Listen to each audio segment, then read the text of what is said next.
Ya pemirsa, kami masih bersama dengan Ketua DPP Partai Perindo Michael Victor Sianipar untuk membahas terkait dengan bagaimana pelaksanaan deklarasi damai pemilu 2024. Bang Michael masih ready ya, kita masih sama-sama pantau ya bagaimana jalannya deklarasi kampanye pemilu 2024 yang tadinya sedianya dilaksanakan di GBK tapi karena cuaca di luar tidak bersahabat ya, di KPU. Tapi sesuai dengan pertanyaan kita sebelumnya gitu, membahas terkait dengan bagaimana taji Bawaslu terutama dalam menghadapi potensi pelanggaran pemilu 2024. Kita tahu bahwa ada semacam mutual agreement antara Bawaslu dengan Kemenkominfo untuk memberantas disinformasi atau hoax. Tapi sejauh apa cara-cara mereka Bang Michael lihat efektif? Ya, jadi pertama memang penyebaran informasi ini kan susah dibendung ya. Ini sekarang semua ada digital, apapun bisa ditulis, apapun bisa disebar begitu. Dan belum tentu bisa dipertanggungjawabkan. Tapi menurut saya juga penting bahwa opini itu juga menjadi hak. Karena menurut saya kalau kita kemudian membatasi pemikiran orang dan pandangan orang dan semua dikatakan hoax itu juga salah. Jadi jangan sampai terlalu ekstrim. Saya rasa peran negara ada, tapi jangan sampai negara itu hadir untuk menekan supaya orang itu tidak bisa menyampaikan bebas berekspresi begitu. Ya misalkan ya kita punya salah satu dari TPN, ada rekan kita Aiman yang menyuarakan satu hal yang menurut saya itu menjadi concern bersama. Itu kekhawatiran bersama yang harus dijawab oleh semua pihak yang berwajib gitu. Bahwa apakah negara bersikap netral, seperti tadi ada kasus yang naik sekarang ya soal ratusan kepala desa di Jawa Tengah dipanggil oleh kepolisian. Seolah-olah menguatkan dugaan bahwa aparat penegak hukum itu berpihak seolah-olah. Ini kan ya saya juga pilih kata-kata jadi hati-hati sekarang di era IT begitu. Bisa dipolisikan dah. Iya, jadi menurut saya apakah suatu hal itu adalah hoax atau adalah opini atau adalah dugaan, kuncinya adalah harus bisa dipertanggungjawabkan. Yang mempertanggungjawabkan suatu pendapat, suatu isu itu bukan saja yang mengeluarkan pendapat menurut saya. Tapi orang-orang yang memang punya kewajiban untuk bisa mempertanggungjawabkan, jadi dia juga harus bisa menyampaikan, mengklarifikasi. Seperti? Misalkan kalau ada tadi seperti kepala desa dipanggil, ini kan kalau kita bilang, oh ini ada dugaan apakah karena mereka itu kepala desa yang mau bersikap netral, tapi kemudian dipanggil karena diharapkan mendukung salah satu calon tertentu, ini kan juga nanti bisa ada pihak yang bilang, oh ini penggiringan opini dan seterusnya begitu. Saya rasa yang lebih penting sekarang adalah semua aparat pemerintah, lembaga pemerintah itu harus bisa menunjukkan secara proaktif bahwa mereka memang netral dan profesional dalam bekerja begitu.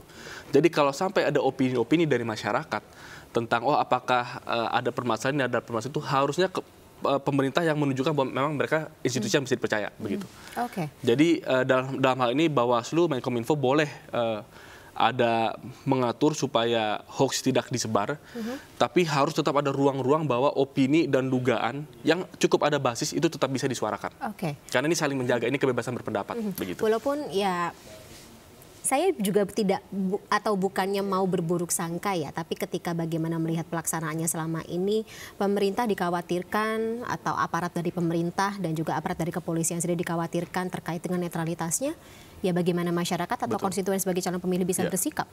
Ya makanya Mbak Fani, jadi saya rasa ya saat ini tanggung jawab untuk membuktikan bahwa lembaganya itu netral dan adil itu ada di pihak lembaga-lembaga ini. Mereka Jadi, yang harus secara proaktif menunjukkan bahwa dalam kontestasi politik yang sekarang semakin sengit ini mereka tetap bisa bekerja secara profesional. Jadi menurut saya sekarang penduduk dan warga Indonesia punya hak untuk bertanya dan mengkritisi. Jadi jangan sampai kritik-kritik tersebut kemudian dinyatakan sebagai hoax, dinyatakan sebagai mungkin ya kena pasal ini, pasal itu. Itu namanya mengekang kebebasan berpendapat dan itu juga mengekang hak kita untuk memastikan sebagai warga negara kita dilindungi. Bukan kita malah justru menjadi pihak-pihak yang akhirnya mendapat tekanan begitu. Nah, dari kacamata atau perspektifnya Bang Michael sendiri, kebebasan berpendapat seperti apa yang bisa dihormati, terutama kan ya kita melihat ya bagaimana tensi atau sensitivitas dari masyarakat, kemudian stakeholder terkait ini lebih tinggi ketika tahun politik. Ya, pasti. Gimana tuh? Ya ini di negara manapun ya. Saya kayaknya kalau kita baca berita atau pelajari berbagai negara namanya tahun politik, pasti berbagai informasi benar dan salah itu akan beredar luas. Itu sudah pasti. It can't be helped ya. Ya, can't be helped. Namanya juga tahun politik, tensi tinggi, ya orang juga kreativitasnya juga lagi tinggi-tingginya mungkin gitu. Dan begitu banyak kepentingan, begitu banyak debat, adu gagasan. selama masih dalam koridor ini tidak memecah belah bangsa dan mengakibatkan pertarungan fisik, menurut saya ini ya kita harus hormati. Ada ruang perbedaan pendapat, ada ruang adu gagasan, adu opini. Jangan kemudian ada opini berbeda, ada opini yang mungkin datanya itu ya, karena sebanyak opini juga data faktanya juga mungkin tidak 100%. Namanya juga opini. Kalau 100% bukan opini, itu namanya fakta. Ya, begitu. Jadi ruang-ruang ini jangan sampai ditutup. Karena ini tahun politik dan faktanya di seluruh, kalau ini fakta, di seluruh negara demokratis mendekati tahun politik pasti ada banyak informasi-informasi beredar dan bisa saja banyak dari informasi itu hoax. Nah, yang harus kita lakukan apa? Pertama, kita harus terus mengedukasi publik supaya publik kritis. Karena pemerintah tidak bisa dan menurut saya tidak boleh membatasi informasi dengan alasan supaya tidak ada hoax, informasi kita batasi. Itu namanya censorship. Itu namanya pembungkaman. Jadi ruang itu tetap harus ada, tapi yang bisa dilakukan adalah kita edukasi publik untuk mengkritisi dan jeli. Itu yang pertama. Yang kedua, semua lembaga negara ini juga harus menunjukkan bahwa mereka itu tidak luput dari kritikan juga gitu. Dan mereka harus bisa membuktikan diri mereka adalah netral. Karena pasti banyak opini-opini yang berkembang ini, apalagi ya kita lihat beberapa minggu terakhir, opini yang berkembang justru mengarah seperti kepada kejadian kepala desa dipanggil. Di mana ya pasti akan muncul banyak opini apa yang terjadi nih begitu. Jadi di tengah banyak kepala desa, terus kemudian yang juga kemarin dipanggil ke Abdesi, diduga sedang merapat ke salah satu pasangan calon. Tapi di satu sisi lain katanya juga ada yang direpresi karena mendukung atau menyatakan dukungannya terhadap salah satu calon. Gimana tuh, Bang? Jadi dalam kondisi seperti ini, rasa kepercayaan masyarakat ini sekarang sedang terganggu. Dengan kejadian di Mahkamah Konstitusi yang melahirkan putusan pelanggaran etik berat. Triggernya itu ya? Itu salah satu trigger paling besar, begitu. Yang membuat banyak publik, banyak masyarakat sipil merasa apakah kita masih bisa percaya terhadap institusi negara? Apakah institusi negara ini akan bisa bersikap netral dan adil? Hari ini adalah deklarasi kampanye damai. Tadi di awal saya sempat sebut bahwa dasar dari ada kedamaian itu adalah keadilan. Tidak bisa ada kedamaian tanpa keadilan. Kalau ada kedamaian tanpa keadilan, itu kedamaian semu. Artinya itu sekedar wajah orang senyum-senyum saja padahal sebenarnya tertindas.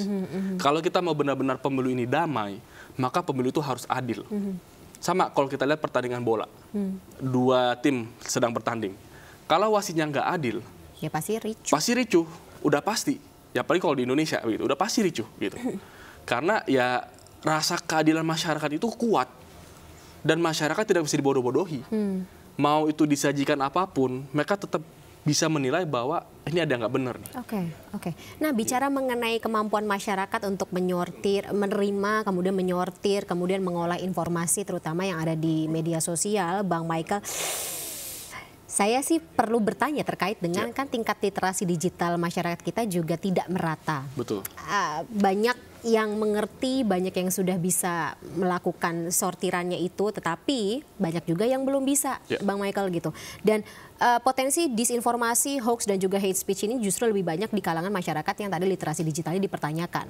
Sementara kalau misalnya pemerintah intervensi terlalu dalam juga bisa berpotensi untuk melahirkan represi tadi. Betul, kan pembungkaman. Gimana mencari balancingnya? Ya, jadi namanya tahun politik ini tentu situasi yang tidak ideal.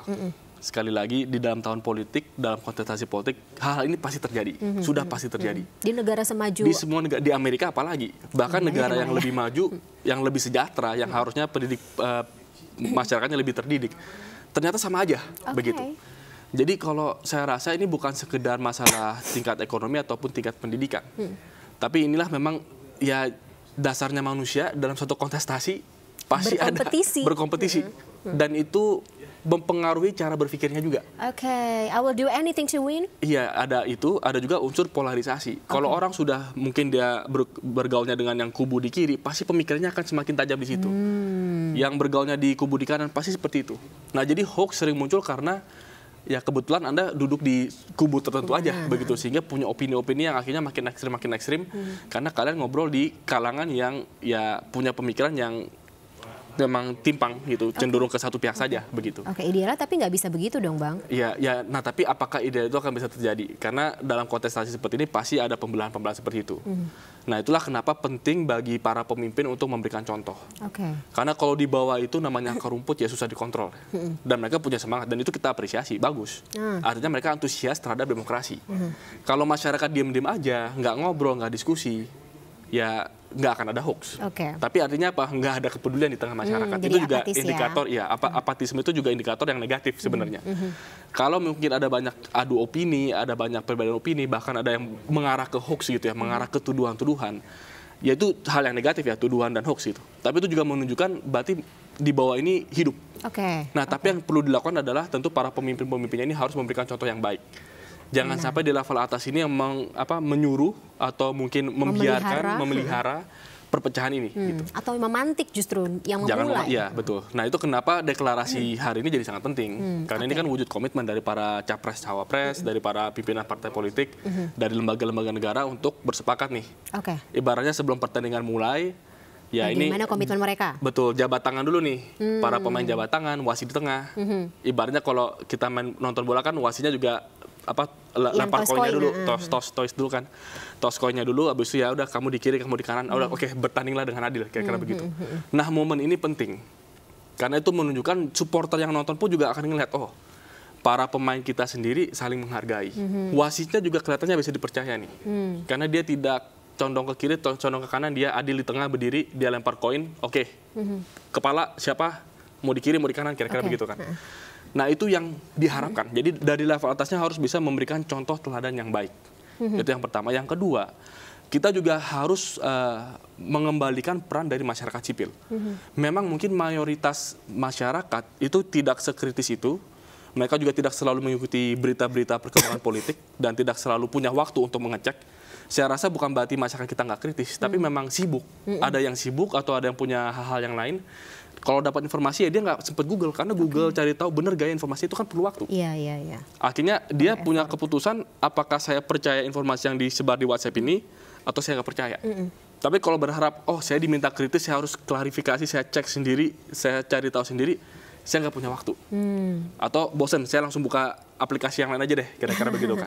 Iya kan, by nature kan manusia mempercayai apa yang ingin dia percayai gitu sih, Bang. Ini sih yang menjadi salah satu tantangan. Iya. Nah, itu kenapa kita butuh peran masyarakat sipil, yang mungkin dalam hal ini para akademisi, para intelektual, para aktivis, ya pengawas pemilu dalam ini kan dia sebagai negara begitu ya. Tapi yang peran masyarakat sipil ini jadi penting. Karena sekarang ini kan kita mau percaya siapa nih?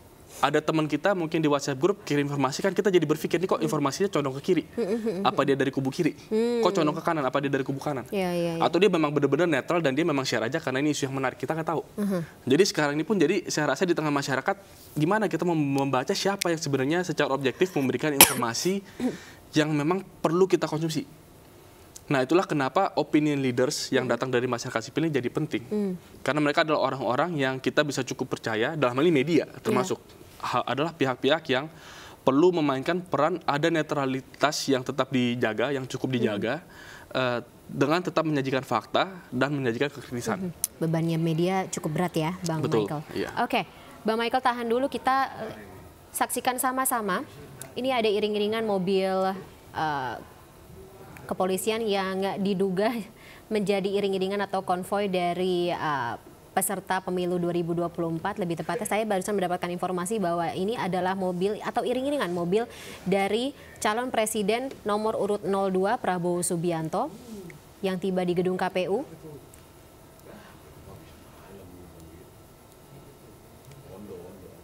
Kita tidak tahu apakah Prabowo Subianto ditemani oleh calon atau pendampingnya Gibran Rakabuming Raka.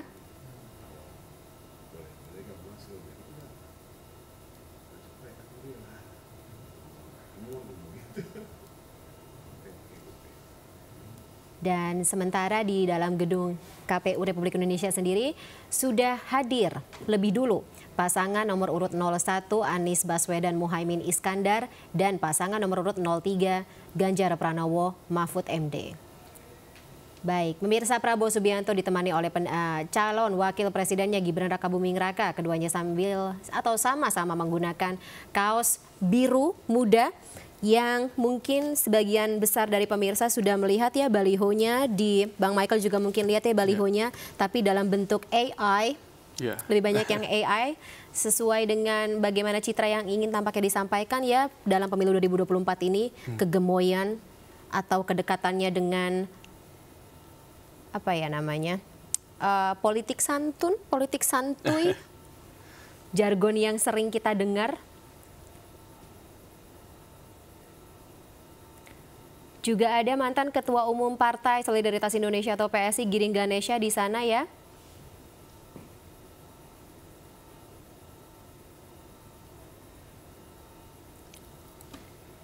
Kami juga masih mempertanyakan, sama mungkin yang ada di benak kepala pemirsa, Ketua Umum PSI saat ini yang juga merupakan adik kandung dari Gibran Rakabuming Raka, Kaisang Pangarep, tidak terlihat hadir di gedung KPU.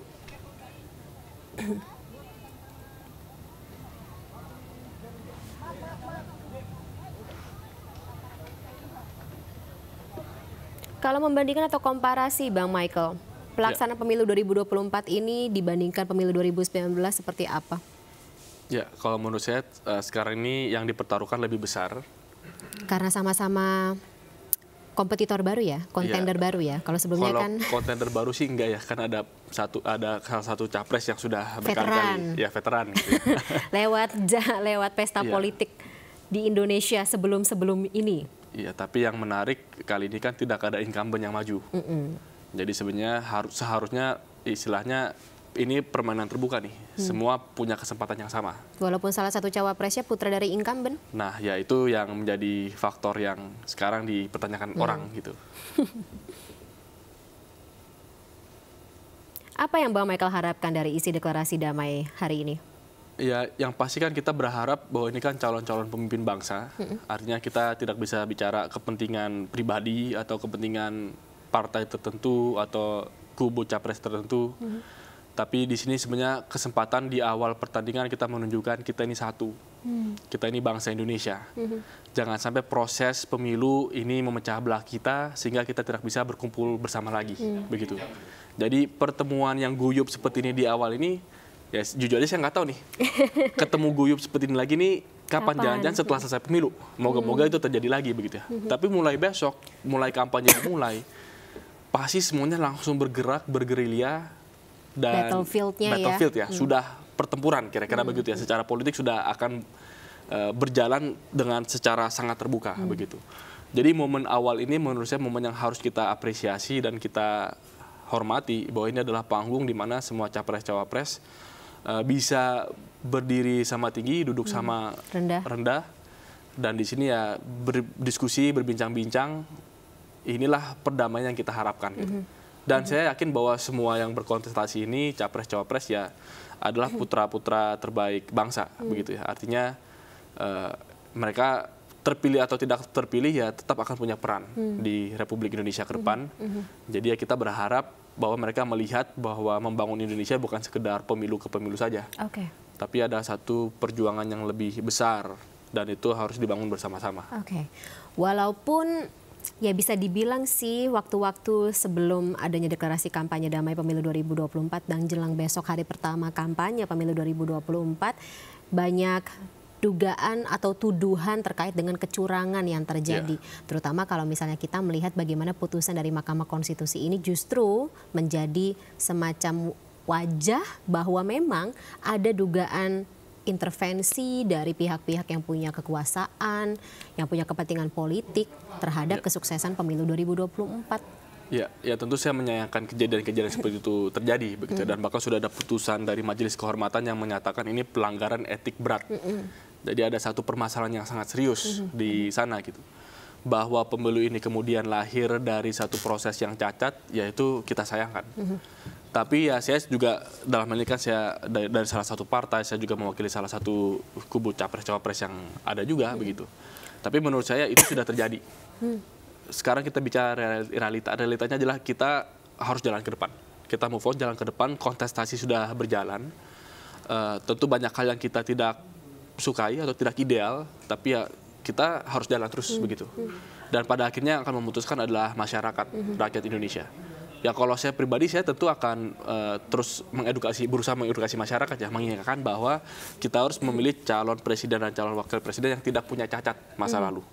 Yang tidak punya catatan pelanggaran-pelanggaran apapun itu ya, mau itu pelanggaran HAM, pelanggaran etika gitu. Itu kan hal-hal yang saya juga pasti ingin suarakan kepada publik.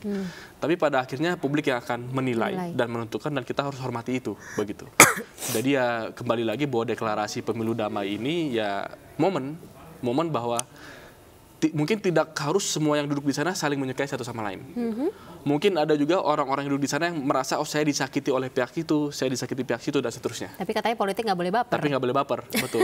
Tapi ini adalah momen di mana ya oke, terlepas dari perbedaan itu, terlepas dari sejarah politik atau mungkin kejadian-kejadian politik, sehingga kita duduk di sini, ya kita inilah sekarang nih 6 orang capres, cawapres gitu kan.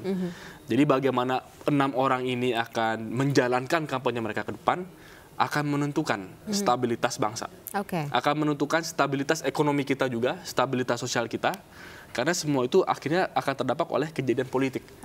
Jadi ya saya berharap pemilu damai yang dideklarasikan ini ya akan benar-benar di komitmen yang dilakukan para calon presiden dan calon wakil presiden untuk bisa menjaga supaya stabilitas sosial, stabilitas ekonomi kita ini tetap di jalan yang benar. Dan investasi akan tetap masuk ya. Betul, ya. Itu yang kita harapkan. Baik.